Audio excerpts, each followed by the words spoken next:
Noi abbiamo già visto quando l'antisemitismo viene legato ad una patologia mentale, abbiamo già visto quali sono stati i risultati. I risultati sono stati il fascismo e il nazismo. L'alleanza fra l'Islam e il nazismo c'è sempre stata. Quando Hitler sale al potere, iniziano i paesi islamici a dare supporto a Hitler, ovviamente perché? Perché vogliono sterminare gli ebrei. Questo tipo di alleanza e di supporto viene sancito in maniera simbolica dalla visita che fa il Gran Mufti di Gerusalemme, che si chiamava Al-Husseini, a Berlino. Addirittura questa persona trasferisce il proprio quartier generale a Berlino, viene ricevuto da Hitler, si dimostra il supporto di tutte le comunità islamiche per quanto riguarda la soluzione finale e l'Olocausto, visita anche sorridendo dei campi di concentramento. Io devo vomitare, chiedo scusa, mi sto sentendo male.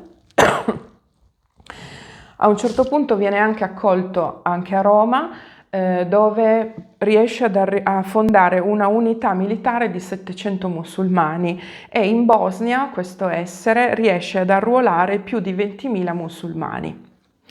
Questo legame molto stretto fra il nazismo e l'Islam purtroppo si vede ancora oggi, perché ogni tanto nei paesi, anche in quelli islamici, viene fatta la classifica dei libri più venduti, dei best seller e molto spesso al primo posto c'è il Mein Kampf. Questo succede in Bangladesh, in Qatar, in Egitto, che lo dico a fare nei territori palestinesi, in Turchia. Addirittura c'è stata una fiera internazionale del libro dove lo stand di Doha, ovvero del Qatar, a Francoforte, dove io non direi neanche la parola Hitler, figurati mettere e esporre il Mein Kampf, appunto espose il Mein Kampf e qualcuno fece loro notare che era un po' fuori luogo.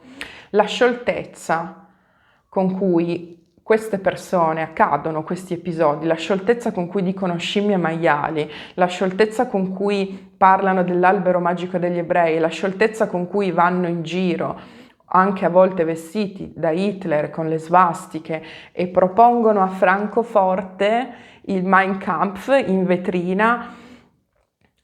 E questo è il momento allarmante. Queste persone, perlomeno queste che cito in questo video, non hanno capito che il nazismo sia sbagliato. Loro sono sicuri che lo sterminio degli ebrei sia una cosa buona, così buona e ne sono così sicuri da esporre il Mein Kampf a Francoforte.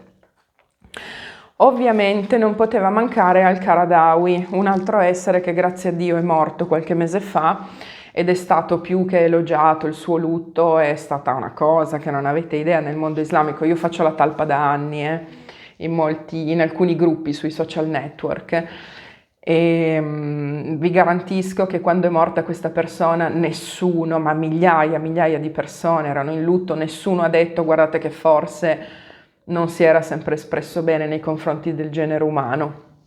Ne ho selezionate due da farvi vedere. Hitler ha messo gli ebrei al loro posto. Nel corso della storia Allah ha imposto sugli ebrei delle persone che li avrebbero puniti per la loro corruzione. L'ultima punizione è stata eseguita da Hitler. Per mezzo di tutte le cose che ha fatto loro, anche se poi gli ebrei hanno esagerato questo problema, è riuscito a metterli al loro posto. Questa è stata una punizione divina per loro. Se Allah vuole, la prossima volta sarà per mano dei musulmani. Morirò da martire sparando agli ebrei. Per concludere il mio discorso vorrei dire che l'unica cosa che spero è fare jihad anche in sedia a rotelle, sparerò ai nemici di Allah, gli ebrei, e mi lanceranno una bomba e così suggellerò la mia vita col martirio. Lode ad Allah. Questo era Al-Qaradawi. Anche lui usciva dalla Università Al-Azhar egiziana, quella da dove escono i fratelli musulmani o i migliori capi dei migliori gruppi jihadisti, migliori fra virgolette ovviamente. Abu Bakr al-Baghdadi, ad esempio il capo dell'ISIS, era uscito da qui. Ora, mi sono persa perché a me il nazismo fa star male, ovviamente, ma anche l'antisemitismo, qualsiasi antisemitismo mi fa star male. Allora, adesso dobbiamo parlare di una cosa importantissima, faccio una pausa.